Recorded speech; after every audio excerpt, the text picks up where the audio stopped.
جو عدت کا کیس لگا ہوا ہے اس میں تو صرف ایک ہی نقطہ کافی تھا عمران خان اور بشرا بی بی کو ریلیف دینے کے لیے، وہ یہ کہ خاور مانی کا ایڈمٹ کر چکا ہے کہ جس دن نکاح ہوا تھا عمران خان اور بشرا بی بی کا، اس سے اگلے دن مجھے اطلاع مل گئی تھی، مجھے انفارمیشن مل گئی تھی، مجھے پتہ چل گیا تھا۔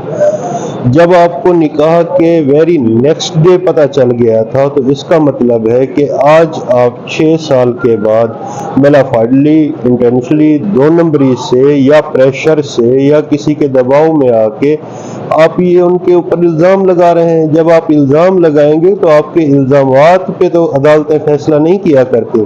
جہاں تک آپ نے پوچھا ہے کہ بیل کی جو درخواستیں تھیں، جو سسپینشن کی اپلیکیشنز تھیں، وہ ڈسمس کر دی تھی افضل مجوکا صاحب نے، لیکن امید رکھی جا سکتی ہے کہ اپیلوں میں وہ بشرا بی بی اور عمران خان کو ریلیف دیں گے۔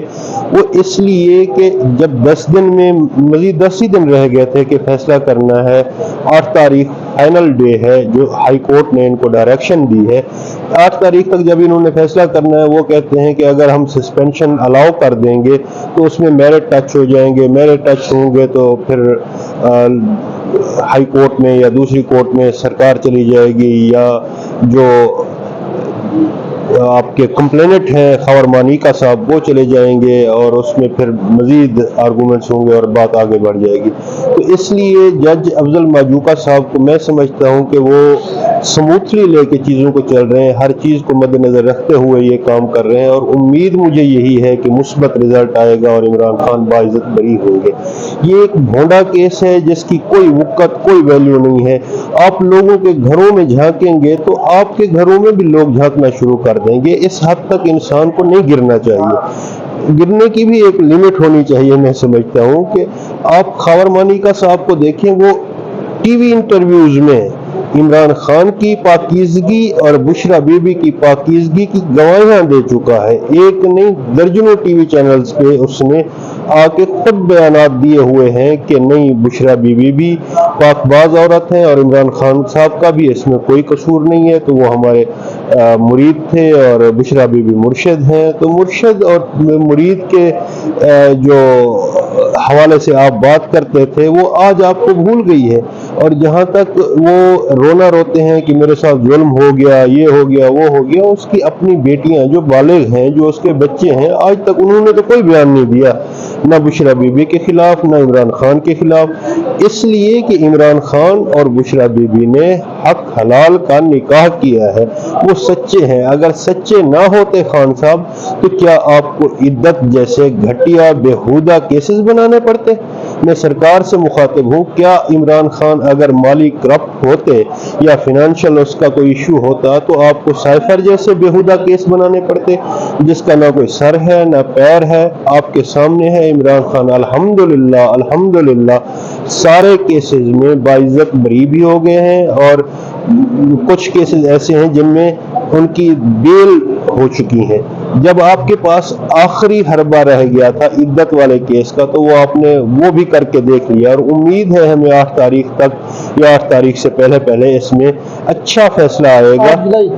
جی 8 تاریخ تک اچھا فیصلہ آئے گا، اور ہم انشاءاللہ خان صاحب کو رہا کر کے واپس آئیں گے۔ آپ کی 4 دن کیسے گزرے اور عید آپ کی عدالت؟ نہیں 4 دن تو نہیں ہے جی، ہم بھی خان صاحب کے ہمسائے بھی رہے، اور 4 دن کی بجائے ہمارے 8 دن ہو گئے۔ جمعے والے دن ہمیں ریسٹ کیا تھا، 14/6 کی FIR ہے، آپ دیکھ سکتے ہیں۔ پھر جو ہم پہ تھانوں میں جو جیل میں جو چیزیں ہوتی رہیں وہ بھی آپ کے سامنے ہیں۔ ان 8 دنوں میں ہم نے بہت کچھ سیکھا۔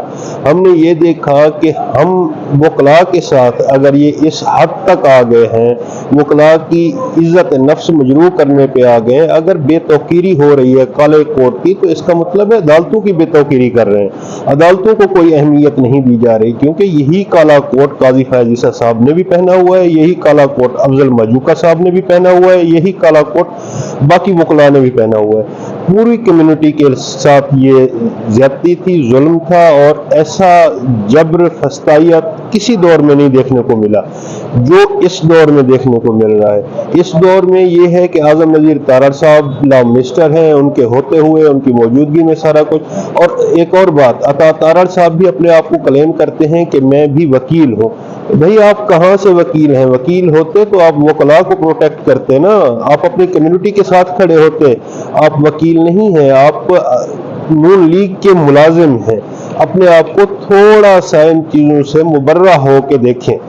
ایک ہوتا ہے سچ اور حق، دوسرا ہوتا ہے باطل اور کفر، باطل اور جھوٹ.